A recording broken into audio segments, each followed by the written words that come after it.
Your voice, your opinion, your community. Fact TV, free speech, protected.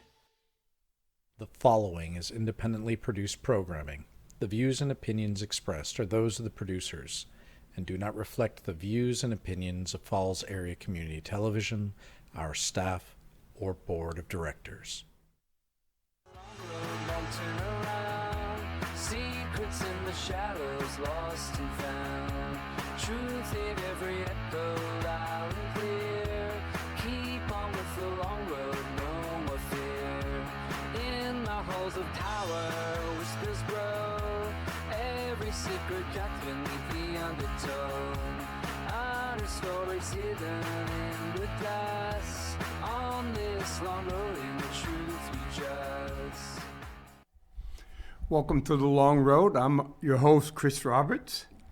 And today, I'm going to talk about Donald Trump. I have two. I have one from the Columbia Dispatch by Jim Simons, who talks about the 10 of the nastiest cons Donald Trump has tried to pull on America. And I know that's going to be pretty offensive to some people. But again, I'm just going to bring out some of the quote cons in Mr. Simon's words and leave it up to you, the viewer, to judge. Then my second one is a heck of a lot more in-depth. It's from the book called Moral Politics. You know, that could really be a play on words, moral politics. There's a lot of people who can say there is no morality in politics. Politics is often all about being selfishness. And it comes from understanding Trump. And when I was reading through it, there was a bunch of aha moments. And while he was talking about Mr. Trump, the idea was it wasn't really about Donald Trump. It was about the people that supported Donald Trump, even thought in a lot of ways Donald Trump was just the opposite of what they believed. And I was reading into it, understanding Donald Trump, and I'm going, really, it isn't about Mr. Trump. It's about us as a people. He goes into describing the left, the right, the progressives, you name it, he's covered it. And so that's what I'm going to use for the second part of the show. But the first part will go in talking about 10 of the nastiest cons Donald Trump has tried to pull on America. Okay, remember, this is a guest columnist, and this is one man's opinion. And this goes back to October 23rd, 2024, a couple of weeks before the 2024 election. Okay, and he goes, has spouse, parents, grandparents, and friends, we all know the importance of character. With character, a character is really important to the quality of life people have. If you don't have character, it really affects your mental health. It reflects how you interact with family members. It reflects in your community, work, you name it. Character is extremely important. If you don't have character, you do a lot of immoral acts and really bad, unethical behavior. Okay, we like to say America has a certain type of character. We have a character up here that everybody wants to eliminate or to copy. But when you look at Donald Trump, I don't hear anybody talking about his character, his morality, his ethics. Just recently, Donald Trump had stated that he determines what morality is. And later, a lot of people got upset. But later, when we go into understanding Trump, okay, it goes in, we all determine what is moral and what is not moral. Yes, we're influenced by a lot of other organizations, churches, things like that. But when it comes down to the nitty-gritty, we ourselves, each and every one of us, determines what is moral and what is immoral. For an example, I go and ask people in South Africa. South Africans, a lot of South Africans, they got this belief that if you are HIV positive, you can be cured if you have sex with a virgin.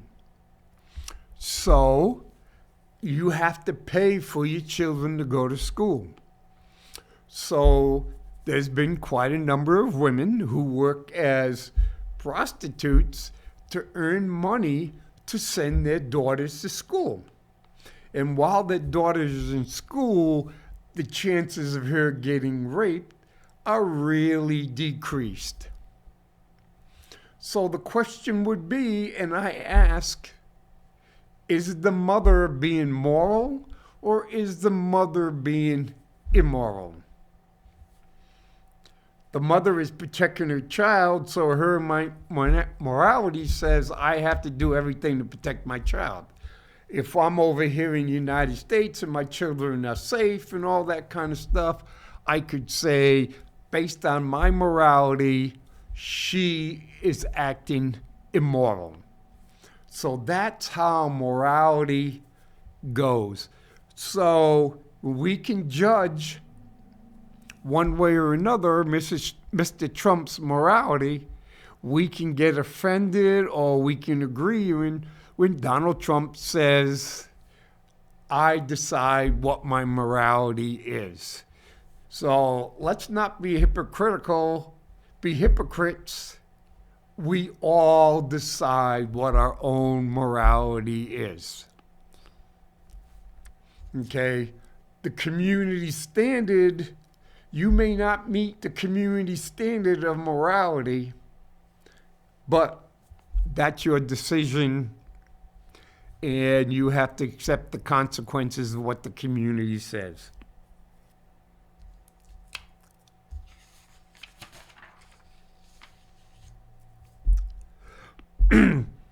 They stated during his first 4 years in office, his first term, okay, I was not able to fact check this, but it stated that Mr. Trump told a total of 30,573 lies and misleading claims while he was in office, and thousands of lies since. Okay? That is pretty tough to fact check, that total number of 30,573. All someone would have to do is say, wait a minute, I did all that and I only came up with 30,571. Then it's no longer an argument if Mr. Trump told lies and misleading. Now we're arguing over whether the 30,573 or the 30,571 is correct or not. Okay? Let's say that Mr. Trump has told a lot of lies, and he also says a lot of things misgiving. Hey, these tariffs are going to bring in trillions and trillions of dollars, and I'm going to be able to give everybody a $2,000 tariff check. And also, the amount of tariffs that we bring in will be so immense that we can do away with the income tax. Well, 1913, the reason we brought in the income tax was because the tariffs weren't bringing in enough money. Okay? We haven't seen our $2,000 check. The amount of money in the tariffs, I think it's up to, last time I checked, in the high 300s and possibly even up to 400 billion. Anybody would say that 400 billion is far away from trillions and trillions of dollars. Trump has a long history of not paying vendors and using bankruptcy 6 times to abdicate his responsibility to investors, suppliers, and others. Again, it's yes, but it can also be deniable. Mr. Trump says he's never gone bankrupt. This individual says he's gone bankrupt at least 6 times. Again, both are true. Okay, as any good, successful business person, Mr. Trump is able to use the laws, manipulate the laws to his advantage. He has created corporations or limited liabilities corporations, whether it's Trump casinos, Trump hotels, Trump airlines, and get thousands of people to buy in. Yes, Trump has known when to pull his money out, and then we've seen casinos and hotels gone bankrupt. So Trump did not go bankrupt. Trump's corporations have gone bankrupt. So, yeah, has he had a habit of creating these and conning people? Yes. I wouldn't say he called it a con on the American people. He were calling it, you can call it a con out of the greedy investors who thought they were going to make millions and millions just like Trump was. And it ended up being like a big pyramid scheme where the top guys knew when to take their money out and the suckers got stuck holding the bag. He's a convicted felon who's had 91 criminal charges and dozens of rape and harassment allegations against him. Yep, no doubt about that. Okay, is he pulling a con on the United States? Is he pulling a con on the American people? No.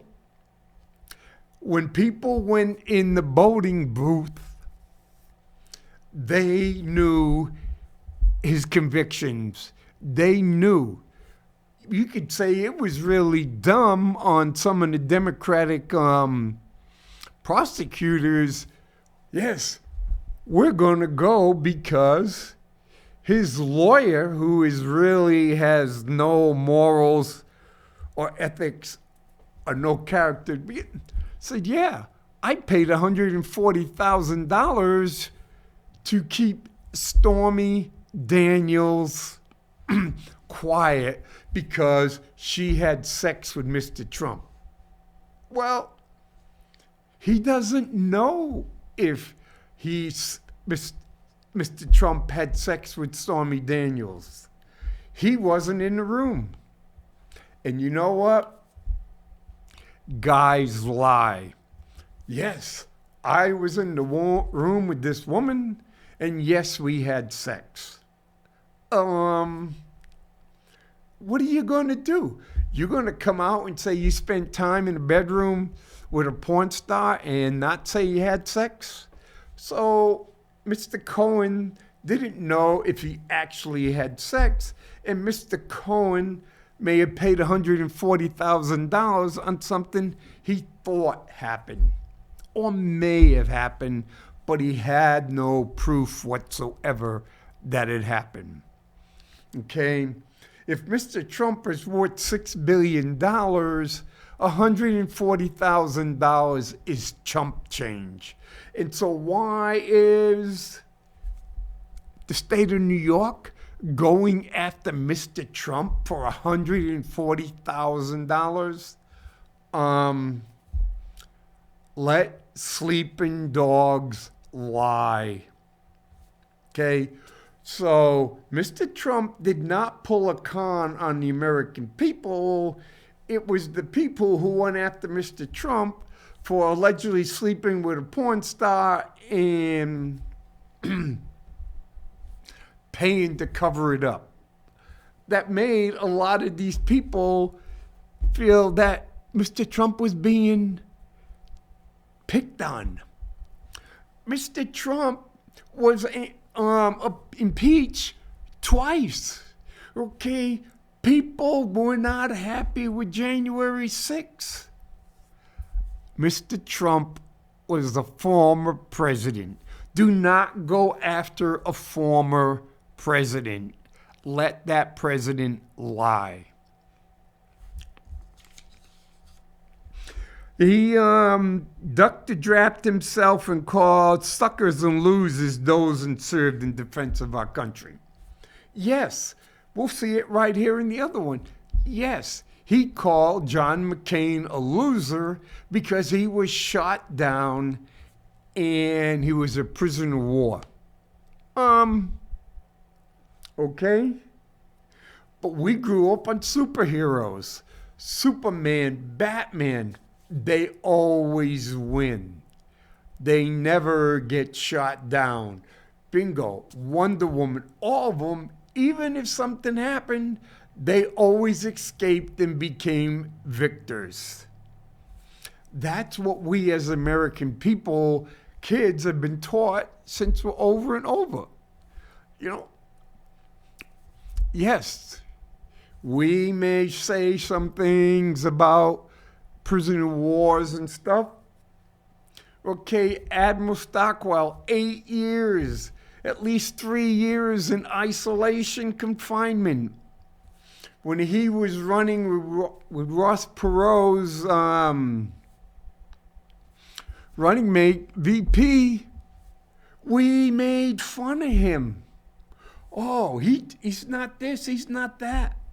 He looked kind of frail. But he was a highly intelligent, well-respected individual, a Navy admiral, the senior POW. And because of him, he kept hundreds of other POWs alive. A man of immense moral, ethical character. But we as Americans, we made fun of him because he did not meet our definition, our look of an American hero. He was a POW. He was a survivor. Well, we don't look as POWs. We don't look at survivors as heroic. We look at people who succeed no matter how they succeed. Look at that. Lance Armstrong has statistical cancer, has low testosterone, and for 7 times he won the Tour de France, one of the most grueling cyclist events, athletic events. Almost everybody knew he was taking something, but no one said anything. we held Lance Armstrong up here. Barry Bonds was growing into a monster of a man. No one said anything. McGuire and Soto, when they're doing this home run chase, 66, 71 home runs. Oh, compare him to Babe Ruth, an overweight guy. Or compare him to Roger Maris, 180 pounds. McGuire looked like a stick man out of the cut. But none of us complained because we like it. And they were whacking home runs. They were doing what we thought heroes are supposed to do. See? Yeah, he fawns over Putin and praises other dictators while demeaning some of our strongest allies. The American people know that. So that's not a con job. Had been denounced as an immoral, dishonest, and a threat to democracies by numerous high-ranking former officials in his administration, including Chief of Staff. Yes, those individuals stated that. Some of them said, hey, I can't do it anymore, and they resigned. But again, the American people knew that, and they still voted for him. He has convinced his followers that any media that opposes him is fake news and that he's a victim. When you stop putting out some fake news, then it's easy for people, you lose your credibility. Oh, CNN, you're pulling this crap out. Okay? Then MSNBC, you go, then it's easy to whitewash everything as fake news. And like when I'm reading right here, like when I said the 30,573, if I was able to go through and only found 30,571, then once the person has lost his credibility, the individual is going to have to prove to me beyond a shadow of a doubt that this is the real thing. If you're going out one article that you haven't researched and it's fake, but the other 99 that you put out were correct, doesn't matter. You put out one incorrect one fake one, which destroyed your credibility, and then you get to play into what Donald Trump.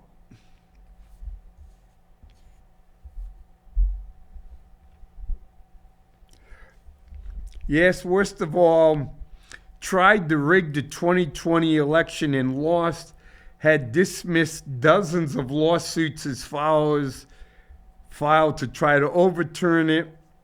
The day after the election, he began seeking donations for an election defense fund that was never created, and the money was funneled to organizations headed by its cronies.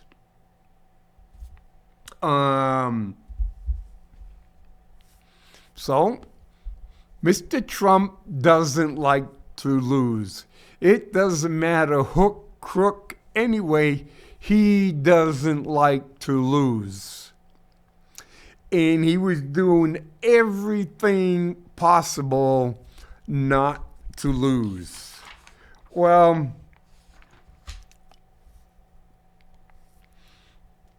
was the election fair?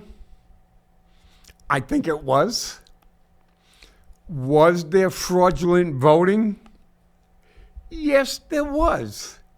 There is how anybody in the right mind can come in and say, no one voted illegally in the state of New Hampshire. Well, we had already had a few people Democrats and Republicans that voted illegally in the state of New Hampshire. Some voted twice. You cannot come up with a system that is perfect. No, you cannot annotate 100% of the votes. Hey, in big cities, in Chicago, Philadelphia, you don't think there's any racket going on? Yes, there's racket going on. It always has been. Boston, you know what? You'd go in and you'd vote, and you'd get a drink on the way out, drink ticket. Or you would go, here, give me a copy of with how you voted. So the union boss, whatever, oh, yep, okay. Or the campaign bosses and everything. There's a reason why you can't go to bar on election day. So, yes, I believe there was the cleanest election. It was clean enough that it did not affect the outcome of the election. Mr. Trump was upset that he lost Georgia by 13,000. Well, it was his fault. He took it for granted. Hillary Clinton was upset because she lost Wisconsin and she lost Michigan by 10, 15,000 votes. It was her fault. She took both of those places for granted. You shouldn't be able to claim fraudulent elections if you took it for granted. Because if you take people for granted, a lot of them won't come out to vote. So, with Mr. Jim Simmons and the 10 of the nastiest cons Donald Trump has tried to pull on America, this is really kind of inflammatory in certain ways. This is the kind that gives Mr. Trump saying this is fake news because, as I stated, because he wasn't right to the point or whatever, or he stated some of the obvious, it was easy to claim this as fake news. This is an opinion. Did Mr. Trump do a lot of this stuff? Yes, he did a lot of this stuff. Should it be acceptable? No. Should it be acceptable that he creates a Trump University and it's worthless, but he collected a lot of money? Okay, Trump University goes bankrupt.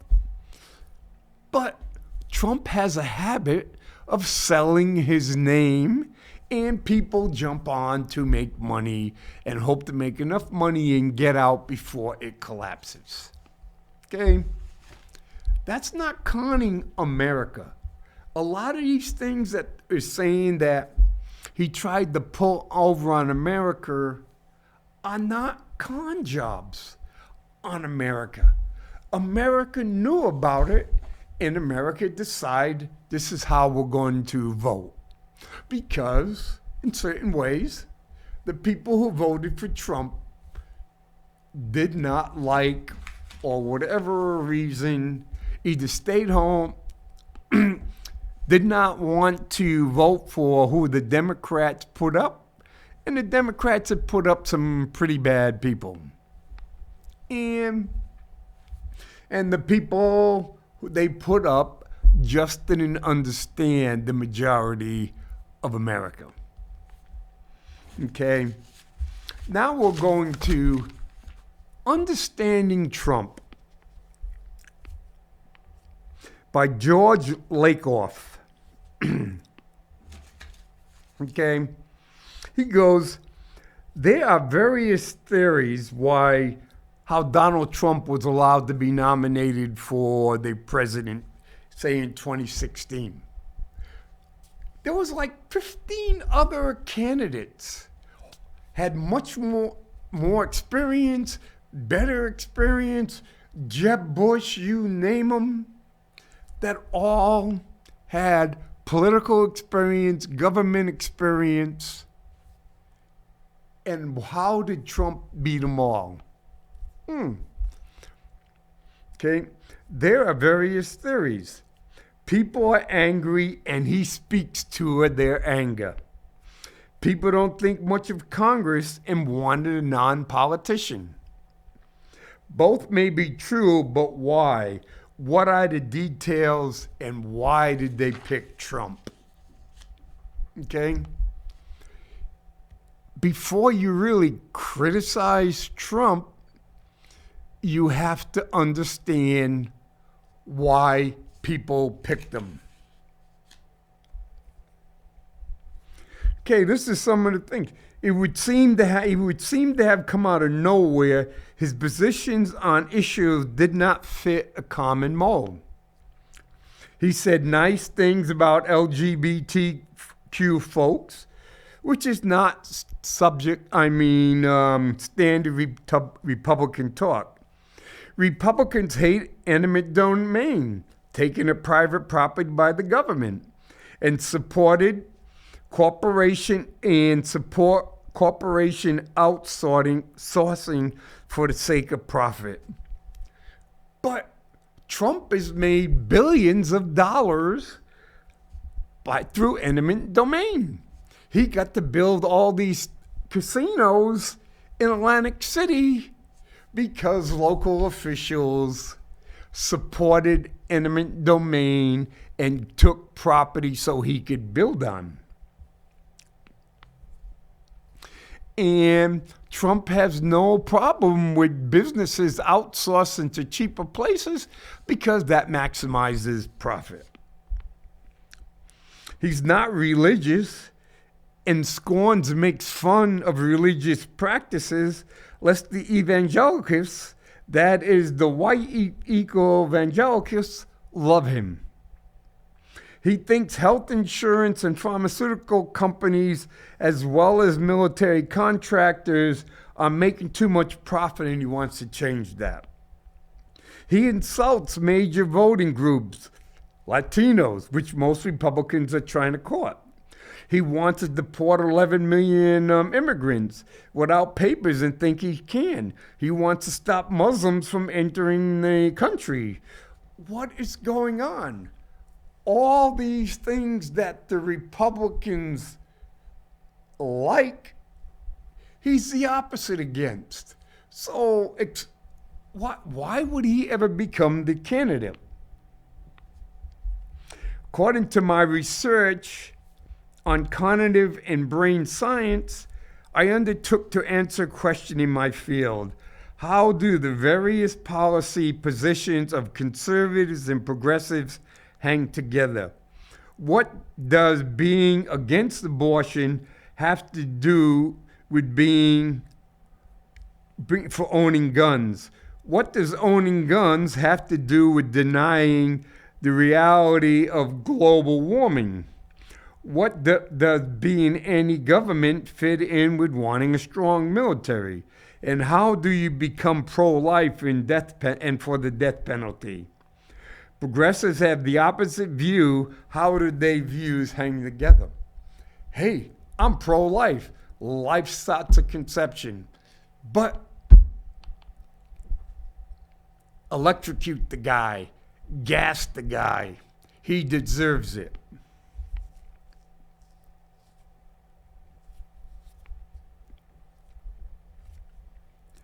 But what he came up with was really the strict father conservative, strict family father conservative. In the strict family, father knows best. Father knows right from wrong and has the ultimate authority to make sure his children and his spouse do what he says. What is taken to be what is right. Many conservative spouses accept this worldwide view. Dad is always right. The children are not to question, and the wives are not to question. Well, that's a little different, well, maybe a lot different from the progressive view. Because on the progressive side, more and more women are getting college degrees, education, and moving up. On the strict father side, no. Okay, when I go in and I know a strict white father who said to his 4 children, just be C students. That's where you will blend in and no one will notice you. You don't go to college. I'm not paying a penny for you to go to college. And so what? I know 2 of them grew up and married a guy just like Dad. So it just goes on and on. Okay? When his children disobey, it's his moral duty to punish them as painfully enough so that to avoid punishment, they will obey him, do what is right, and not do just what feels good. This reasoning, so they go in, what if they don't prosper? That means they are not disciplined. So if your children do not prosper and grow up and prosper, that means as a strict father, I didn't discipline them hard enough.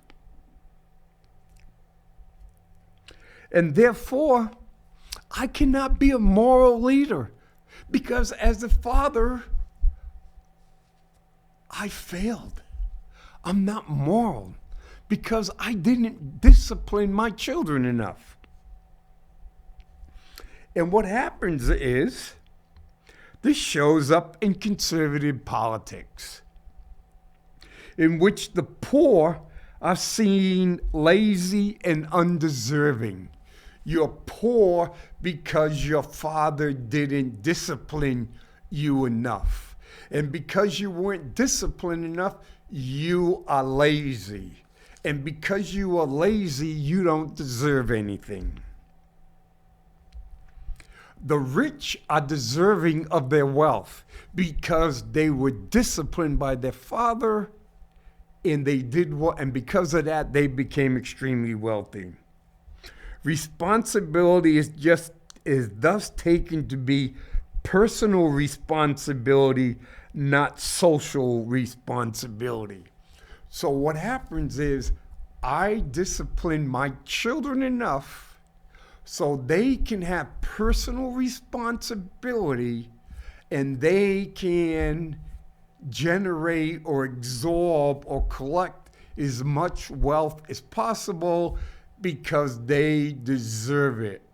And at the same time, the hell with everyone else. I do not have any responsibility for anybody in society that hasn't accomplished what I have. And you hear it every graduation. You can be anything you want to be as long as you work hard enough. Oh, I don't care you were born with 2 legs. I don't care if you were born with autism or Down syndromes. We're not talking about helping you maximize your potential. We're saying is if you don't accomplish what I accomplish, you were lazy, you didn't work hard enough. It's just like, for example, the Keene school budget. One of the articles in the Keene school budget said some children have to be placed out of school because the school doesn't have the capability. And I've seen a number of comments complaining about why do we have to fund or why do we have to take care of these kids. Personal responsibility over social responsibility. What you become is only up to you. Society has nothing to do with it. You are responsible for yourself, not for others. They are responsible for themselves. Pretty brutal, kind of Lord of the Flies type thing. It goes in, as legendary Green Bay Packer coach Vince Lombardi said, winning isn't everything, it is the only thing. In a world governed by personal responsibility and discipline, those who win deserve to win. So why does Donald Trump publicly insult other candidates and political leaders mercilessly? Because he knows he can win on an on-stage debate. All he has to do is insult them, belittle them, and he beats them. He comes across as a winner on that stage. You don't have to play nice to get people to like you. That's fairy tales that we're taught in school. The other candidates were playing nice, and Donald Trump was taking advantage of them playing nice, and he won the debates, even thought he may not have said anything factual at all.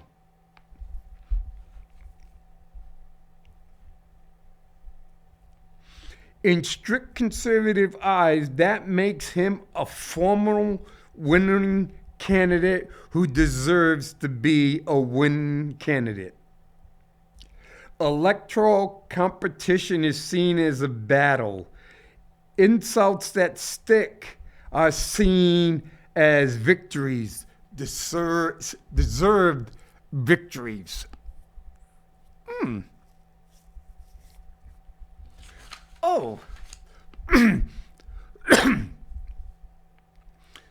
You're an imbecile, Mr. Bush. Oh, you know what? What have you ever accomplished on your own without your father's thing, Mr. George or this? And he just goes on. And they can't have a comeback. And so he wins. The strict father logic extends further. The basic idea of that authority is justified by morality, the strict father's vision. So as I said earlier, the strict father determines what morality is. And that morality that he has determines how he treats his wife, he treats his children, how he expects them all to treat him, and how they are expected to make him proud. A moral hierarchy is which those who have traditional dominance should dominate. The hierarchy is God above man, man above nature, the most disciplined, strong above the undisciplined weak, the rich above the poor, employers above employees, adults over children, Western culture over other culture, America over other countries. The hierarchy extends to men over women, white over non-white, Christians over non-Christians, and straight over gays. Ooh, that's a pretty tough hierarchy, tough moral hierarchy. And for the majority of us, we don't consider that very moral. But like I said, we each have our own morality. And so if I'm a strict conservative Christian, basically non-white Christian follower, these is what my morality stated. What I have just read here, that is my morality. You know what? Almost every single politician would never play to this.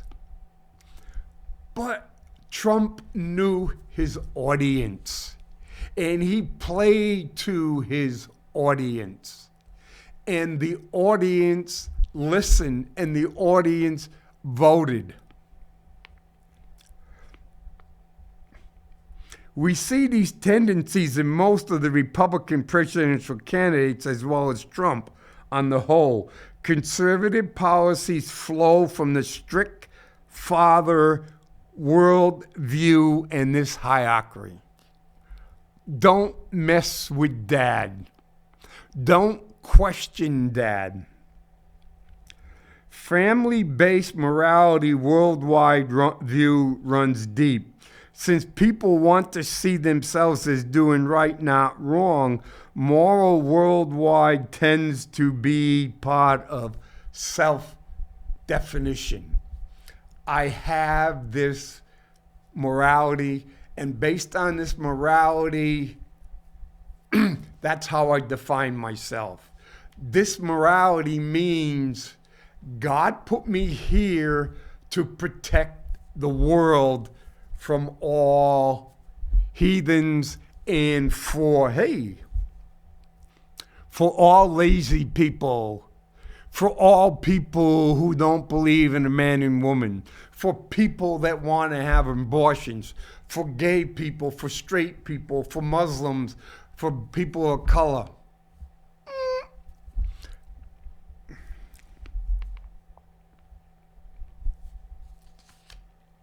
But then it goes even deeper to white evangelists. Those white evangelists who have a strict father personal worldview and who are religious tend towards evangelical Christianity. Since God and evangelical Christianity is the ultimate strict father, you follow his commandments and you go to heaven. You defy his commandments and you burn in hell for eternity. If you're a sinner and want to go to heaven, you can be born again by declaring your feces, by choosing his son, Jesus Christ, as your personal savior. Evangelist Christians join the church because they are conservative. They are not conservative because what happens in the church thought they may grow up with both together. So if your father is your mother is going to be, and he's in the church with all the other Christians like him, and if you're the children, that's how you grow up. That's how you go to Sunday school. That is how it goes. When I was growing up, and I was in First Primitive Methodist Church, I was lucky because we were taught to question everything.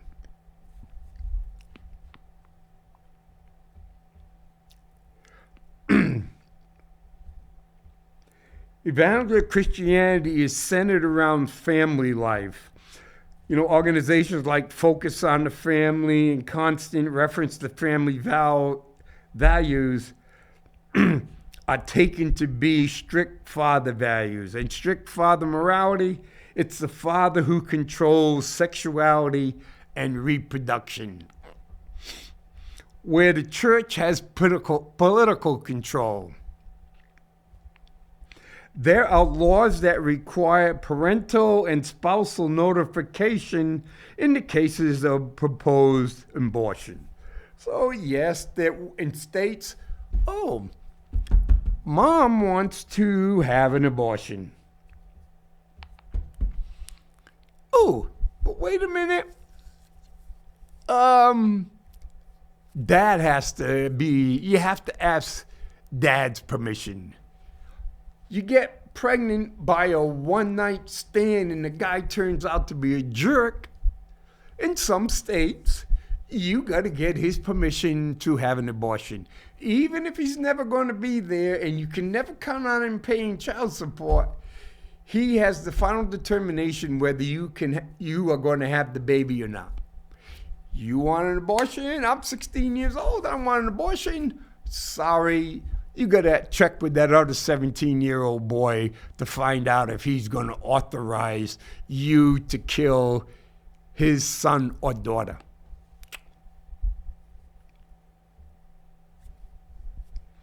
Okay, how did this happen? Now, highly organized politically and extend control over a great many local political races. Thus, Republican candidates mostly have to go along with evangelicals even if they want to be nominated, let alone win local races. If you're not going with the church, you don't have a chance in hell. The pun is intended. They want strict fathers in their own domains with authorization primary over their own lives. Thus, a young unmarried conservative, male or female, may want to have sex without worrying about marriage. They also need access to conception and advice about sexual transmitted diseases, information about cervical cancer, and so on.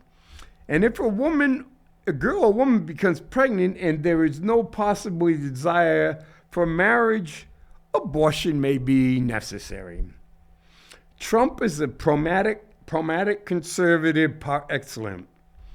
He knows that there are a lot of Republican voters who are like him in their pragmatism. That's the reason he and them like Planned Parenthood. There are plenty of young married or even married conservatives who may need what Planned Parenthood has to offer, cheap and confidentially by way of contraception, cancer prevention, and sex ed. And necessarily a quiet and quick abortion. That doesn't show up on the hospital bill. Then when these conservatives get middle age, they want to protect their own wealth. They don't want to be saddled with the financial burden of caring for their parents. So Social Security and Medicare and Medicaid relieve them of most of the responsibility. That's why Trump wants Social Security and Medicare and Medicaid. Hey, you know what? Mom is getting old. You know what? We don't want to pay for it, Mom. Let's put all Mom and Dad money in the trust 5 years prior. So Mom and Dad goes to the nursing home and society has to pay for the nursing home costs through Medicaid, and we get to keep Mom and Dad's money. Personal responsibility, society responsibility. So Social Security, Medicare, and Medicaid allows us to keep money.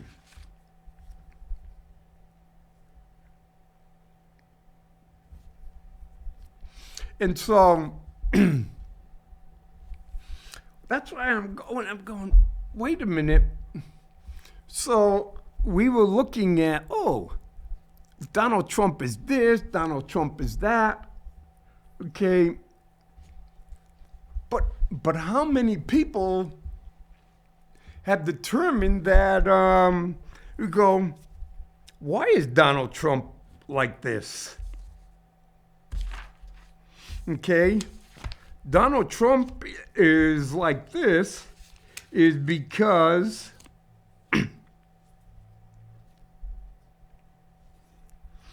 there are at least tens of millions of conservatives in America who share strict father morality and its moral hierarchy. And many are poor or middle class, and many are white men who see themselves superior to immigrants, non-whites, women, non-Christian, gay, and people who rely on public assistance.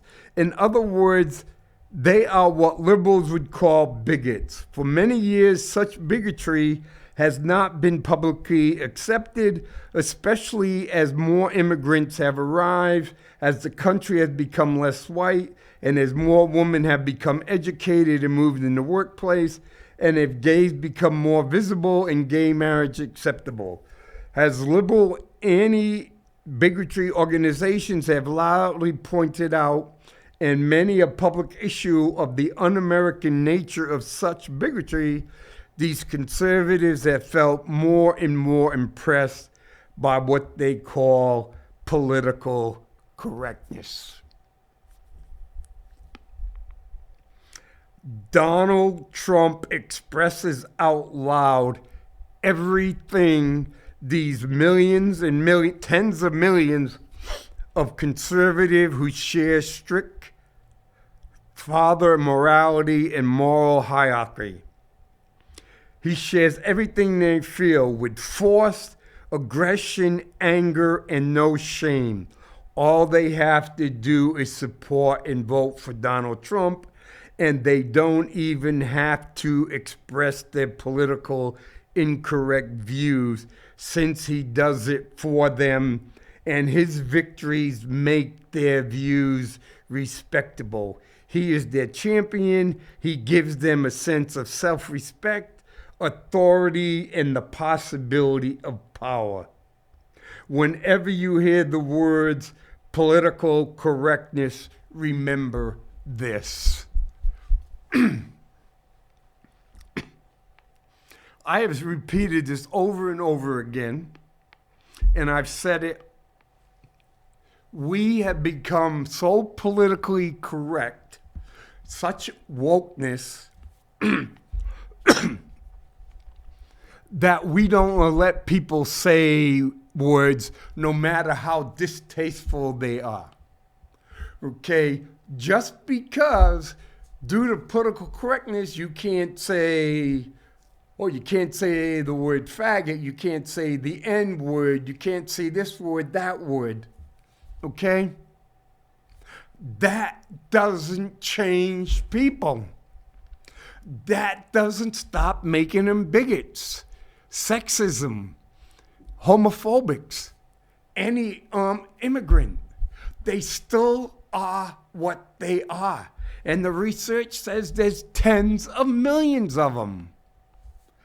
And they vote for Donald Trump because Donald Trump gives them a sense of self-respect, authority, and the possibility of power.